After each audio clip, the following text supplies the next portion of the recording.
You have a lot of different steps where you could be failing. The only way I can approach this is by presenting the problems that it could be and solutions to each. I have 15. Everyone listening is going to get some different points of value out of this. This is the WorkInSports podcast. Here's VP of Content and Engaged Learning at WorkInSports.com, Brian Clapp. Well, thanks, everybody. We took last week off. You may have noticed. I hope you noticed. I hope that you were like, oh no, where's the show this week? If not, I'm a little hurt, but we'll get over it. We're back this week. We've got great content for you. We've got a long lineup of guests that have been booked and have been interviewed and we're ready to roll with. But we took last week off for a couple of reasons. One, our amazing editor, Kevin, who makes the magic on this show, was in Disney with his daughter. And he deserved a little time off. So, I'm not going to lower the bar on what we're creating by trying to do it myself. That's a bad idea. So, hey, we take a week off. We breathe a little. We rejuvenate. And we come back with even better content moving forward. So, welcome back, Kevin. Hope you had a great time at Disney. Coming up on Wednesday, we'll have Sarah Flynn, CMO of 35 Ventures and Boardroom, which, if you're not familiar, that's Kevin Durant's venture capital company, 35 Ventures. And Boardroom is one of their sports business site. It does a ton of sports business information and marketing and athlete marketing and just a lot of knowledge on that space. It's not just a stodgy sports business page. It's really tied into the trends and the forward movement of our sports world. So worth checking out. But Sarah's amazing. Sarah and I were on a panel together. So I was the moderator. She was one of the panelists at #sports. And we really hit it off. At least I felt so. I have a tendency to think that, though, and I hope people feel the same way about me, but I'm not inside their head, so I don't really know. I always liked them, though. Sarah I really liked because she was no bullshit. She said strong things. She had really forceful opinions. She didn't shy away from really having a distinct point of view. So I wanted to bring her back and have an interview with her and really get to sit and talk with her. So it's great conversation. So you'll enjoy that coming up on Wednesday. But today for our Monday episode, happy Halloween. I hope you're still going to listen. And if not, listen tomorrow, November 1st. But today we have a really cool topic. It's from Lorena in Texas who wrote in. Hi, Brian. I'm pretty new to the podcast. A friend told me about it, and I've been really enjoying the guidance you provide. You may have covered this question in the past, but I'm struggling for answers and hoping you can help. I've got a good degree, I've done internships, and I'm just not getting job offers. I'm frustrated, but even more than that, I'm scared. Do you have any strategies that may help me? Lorena, this is a great question. Thank you for coming into our community and listening to the podcast. I will have you and everybody else listening know. You can email me your questions, bclapp@workinsports.com. You can message me on LinkedIn. You can DM us on Twitter @workinsports. You can get in contact with us with your questions. We can handle them just like we're handling Lorena's. Thank you for sending yours in. The other point I'd make too is just to remember every episode, and this is like 501, which is crazy. It's still kind of blowing my mind a little bit. Every episode we've done is evergreen, meaning it covers a topic that's still just as relevant today as it was the day we published it. So you can go back and listen to any of our past archive and feel like you're learning something that is applicable today. I'm not going on those past shows. I'm not talking about who won the game last night, or I'm not talking about something that happened right in that moment because that's not relevant anymore. Every topic is relevant, whether it's internships, interviewing, strategies for networking, all of it's there. So feel free to go back and look.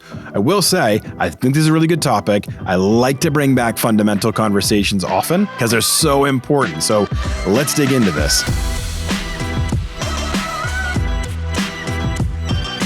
I don't know exactly what's going on in your process. I don't even know where you are in the process. So the only way I can approach this is by presenting the problems that it could be and solutions to each. I have 15. The good news here is that everyone listening is going to get some different points of value out of this. So if it was only Lorena saying this one specific thing is going wrong for me and I dove in really deep into that, that might only help Lorena or a handful of other people. This is going to be pretty encompassing. All right. There's a lot that could be going wrong. So let's cover it all.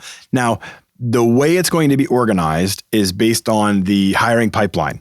And the way I describe that is you have a lot of different steps where you could be failing, depending on what level of reaction you're getting from potential employers. Meaning, if you're not getting any responses to your application, that's a very early pipeline process problem because you're going to apply for jobs and then maybe you'll get a phone interview and then maybe you'll get a video interview and then maybe you'll get a panel interview and then you're going to get a job offer. Well, if you're getting all the way to the end and not getting the job offer, that's a different problem than if you're not getting any responses at the very beginning. So we've got a layered approach to these different problems that could be happening to you. We're going to start at the beginning and work our way up to the end of the pipeline. Whew, boy, we got a lot to cover. Buckle up. Okay, so it starts us off with the first batch. You aren't getting called at all after you apply for jobs. Number one, you're not customizing your resume for that particular job. So the problem I see with a lot of people applying for jobs is that they have been given an assignment while they're in college that they have to build a resume. And they build a resume. And then they think they're done. And they just send that resume out to all different kind of employers. That's a miss. Because employers are getting a lot of resumes and jobs are different. They have different requirements in them. They have different needs and skill sets and demands of a role. You need to be customizing your resume for the jobs that you are applying for. Now, that doesn't always have to be massively dramatic. I'm not saying you need to have 500 different versions of your resume, but you may need to highlight and emphasize certain skills that match this particular job that you're applying for versus just giving that one base resume that you created your junior year. You need to be a little bit more agile than that. You need to be a little bit more intentional than that. So you have to look at a job description and then say, okay, it's clear to me the emphasis of this role. They need somebody that can do X, Y, Z, and Q. I have to make sure I'm highlighting that I have those skills on my resume. If 2 of them are on there and 5 of them aren't, you need to make adjustments. If you don't have those skills, I think that should be a red flag to you that this is a job that I want, but I don't have the skills what they need. I need to improve myself too. So there's a little bit of self-analysis that has to take place here. That's a key reason why you might not be getting noticed. Number 2, you may be applying for too many jobs. Here's what I mean. If you're not going at it with intention of where your skills fit, and instead you're thinking, I want to be in this exact geographic location, or I want to work exactly for this team, and I'm just going to apply for any job they have that pops up, or every job in this region, or every job that I see, you're not being intentional. And all of these teams, leagues, and organizations have applicant tracking systems, which we're going to get into in this section too, so pay attention. They have applicant tracking systems. And what that means is that they engineer this process through software. When you're applying for every job that pops up at the Indianapolis Colts because you went to Ball State and that's where you want to be, they know that you're applying for everything that comes in. And that sends a signal to them that you're not necessarily interested in this particular role. You are interested in working for this particular team. And that message means you're a fan, and that's not interesting to them. I would also add in this concept of applying for too many jobs, you're working at scale and volume, and most people aren't attracted to that. It's a competitive world. You have to do that little extra bit different. And customizing your resume, being intentional with your approach, really researching companies and understanding their culture and tone, customizing your cover letter, customizing your resume, it's going to give you a higher success rate. I'd so much rather see you apply for 5 jobs that you really put a lot of effort into than 30 that you're just spraying it out there, same exact resume, same exact cover letter, same exact approach, and praying some result happens. Number 3, you might not be applying for the right jobs. Are you aiming too high? Are you thinking you want to work in baseball, so you're applying for a job with the Houston Astros or the New York Yankees? Think about minor leagues and building and growth and climbing a ladder. If you want to work in the NBA, think about the G League. Think about some of these opportunities. If you want to work in college sports, maybe you start D2. I'm not saying you have to lower your goals. I'm saying you need to get in somewhere, gain some experience, continue to build your network, really get a point of view on where your fit is in the industry, and grow. Be okay with growing. If you're only applying for jobs that may be looking for 5 years experience or big market experience or whatever, you're not going to get noticed. When I was a news director at Fox Sports Northwest, I get resume reels in from somebody that was working at a really tiny market station. And I'd look at it and be like, you're not ready for this market yet. You need to build a little bit more. And if you're only applying for jobs with the biggest names in our industry, they may be thinking of you the same way, like, you great, but you're not ready for this. So be okay with building. Number 4, your resume is not formatted for the ATS, applicant tracking system. Applicant tracking systems are a computerized method of processing applications. They will ingest all of these 500 applicants that come in for their job opening. It will parse the data, understand if you're matching the job description, and then elevate those that are the best. But key point here, the first thing they do as a software program is strip out all the formatting. So if you have your resume and it's based in columns, or the text goes, in a different format than just straight left to right, if there's pictures in it, if there's design elements, if it's not really focused on keywords that associate with the job description, your resume is going to look like a garbled mess. We've covered the ATS a lot on this show. We have a lot of information on our resource center. Please, please, please look into maximizing your resume for the applicant tracking system, because that just might be affecting the way you are perceived. You might have all the right knowledge and skills and opportunities to get this job, but you're not presenting yourself the right way so that it can be digested. Number 5, your networking efforts are not helping you lift your visibility. You should be very, very intentional with your networking opportunities. Like I say, if you've identified you wanted to work in the NBA in operations, like you're like, that's my career clarity. I want to go down this path. I want to work in the NBA. I want to work in operations. You should be reaching out to operations coordinators in the G League, starting to build your network there, starting to talk with these people, learn more about the role, ask good questions, build relationships, start to do that in the NBA as well. And then you can start to build so that when you're applying for jobs, maybe you know somebody at that organization. Maybe you know somebody that's on this path that can give you some advice, or they can tell you maybe that they know somebody over there. Start to build relationships in the right spots. Be very intentional about your networking opportunities, because that can raise your visibility in the employment world. Okay, so those are some of the early phase pipeline problems.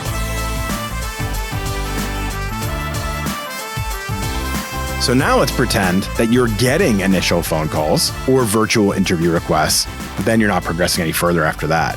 Like somebody saying, okay, I looked at your resume, read your cover letter, checked your references, all looks good. Let's have a conversation. And then crickets afterwards, you don't hear anything. What's the problem here? What seems to be the officer problem? Number 6, you're too casual in the phone calls.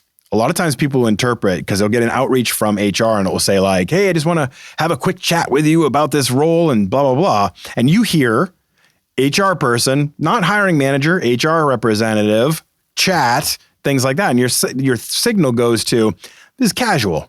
I can just take this kind of casually. Wrong. It's an interview. You got to be prepped. You got to be serious. You got to be researched. You got to be intentional. You need to be ready for these moments. These are your first brand impression.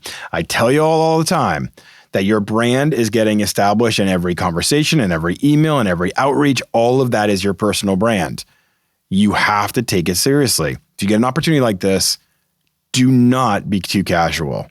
Number 7, not enough specific examples. If they're asking you questions during the interview process, on a phone call, on a virtual interview, you can't be super generic. If you are really generic and high level and you're not really getting into the details of what you've done, what you've accomplished, how you analyze a problem, things of that nature, you're not going to stand out. You're just going to blend in. You're going to sound like a bunch of buzzwords that have been repeated in textbooks, and that's not good enough. Your experiences, the things you've accomplished, the things you've done, being able to illuminate them in stories and being specific about accomplishments is how you're going to be memorable and stand out in the interview process. Number 8, you're poorly researched into the company. The first phase interview that you're going to have will probably be with an HR rep rather than the hiring manager. And the HR rep is going to ask you a lot of common type questions that might be easy to research and understand. But they're also going to expect that you know something about the role, that you know something about the company, that you know something about the reporting structure, the revenue structure, things of that nature. If they start to ask you questions about, well, what have you learned about iHire as you're first getting started? Or you enter this interview process. What interests you in this job? Why are you approaching this? If you can't have good, solid answers there about the direction, about the growth opportunities, about the marketplace, about partnership deals that they've launched, if you're not doing your research beforehand, you come off unprepared, you come off uninterested. So be ready and research for these conversations. Number 9, not prepped for common questions. Again, the HR person giving this is going to be different than the hiring manager. The hiring manager is going to get really into the specifics of a job probably, and the culture and the experience and the expectations. The HR person may ask more general things. Tell me about yourself. Why did this job interest you? What are your biggest weaknesses? Be prepared for those conversations. Remember, the HR rep's reputation is on the line. They have to do a good job of pooling the interviews into a really good group that the next hiring manager says, wow, this group's amazing. Thank you so much. If the hiring manager that does the next phase of interviews is like, all these people are terrible, that reflects poorly on the HR specialist. You need to make their job easy by looking really, really smart and good, and that make them want to elevate you to the next person. Number 10, too verbose. I've had an interview recently where the first initial question, which is that layup, tell me a little bit about yourself that we might not see on your resume or something of that nature just to get the person talking, was 25 minutes. Too much. People are falling asleep. Like, be to the point, concise, making really engaging in your conversation and your style. Please don't give me and then I did this, and then I did that, and then I did this. That's going to bore people to death. Number 11, if you're not focused on the entire picture of how you present yourself. Now, we talked about common interview questions. We talked about what you're saying, but your body language and your approach is also super important. If you're on a video call, are you making eye contact? Are you smiling? Are you pleasant? Are you well dressed? If you're on a virtual interview, do you speak with confidence? If you're on the phone, are you enthusiastic? Are you respectful? Do you listen well to their questions? Do you pause and not talk over them? All of these little moments go to the entire picture of who you are. I had an interview recently with somebody, and I absolutely I love this line. They said, "We don't tolerate talented jerks." I love that. Break that down, okay? I don't care if you have all the greatest experiences in the world. If you're talking over somebody, if you're not listening to the questions, if you're being a little bit maybe rude or evasive or disrespectful, I don't care. You don't fit. I won't tolerate talented jerks. Don't be that person that makes that mistake and thinks, I got the skills, you should hire me. Now, those are if you got that first phone interview and you got that, or a virtual interview and you didn't get any further. Those were things that could have gone wrong in that phase. Now we're on to the last phase of the pipeline. Maybe you've had a second interview. Maybe you've had a panel interview. Maybe you've had, come down and met the CEO, for all I know. But you didn't get the job. That means you're in a top 3 or 4. That's good. You did a lot of things right. But if you're in that top 3 or 4 and you didn't get the job, well, what went wrong then? So this is number 12 in our rationales today, in our problem solution matrix. Problem, my solution. At this phase, you're not presenting your soft skills well enough. At this phase, they've already vetted that you can do the job. You've passed any technical skill requirements. They've read your resume that's shown all the things that you've done. This phase is about convincing them you are the right match for your leadership, your work ethic, your passion, all of those different things that can come into play. At this phase, they want to know who you are, not just what you've done. So you have to be able to present your soft skills, not just the things that you've done and those accomplishments. They want to learn about you. So if you're not doing that, that's a problem. Number 13, no engaging or memorable stories. Again, at this phase, you need to give us specific examples of what you've done and weave them into stories that make it interesting and compelling to listen to. People want to listen to you and hear your experience and what you learned, or whether you were successful, or how you pivoted or found a solution to a problem. I had an interview recently with somebody where they presented a scenario where they had an idea, they hit some massive roadblocks, but they came up with an alternate plan, pivoted, came with a new vendor, still delivered on the product idea, and still made money for the company. That's a brilliant story. It's something I've remembered now that I can relay to other people and be like, oh, remember when they talked about this story? They had this problem, they had this thing that they did. I think that's a brilliant way to go about it. And that's the thing you really need to start to get across. Memorable stories in these final phases that can help you stand out. Number 14, too negative. So many times in this phase, people will come in and they'll start bashing their previous employers. They'll start bashing the process. They'll start to say it as if it's a way of an opportunity at the new organization. But that reads so poorly and so immature in these moments. If you're getting to this phase of a job, you want to be seen as a bright, positive light that can make positive change at this organization and really be an asset to this team. If you're just bashing your previous employer, you're bashing some other thing, or you're speaking in a very negative tone, that starts to leave a lasting feeling and taste in your mouth. So nobody wants that.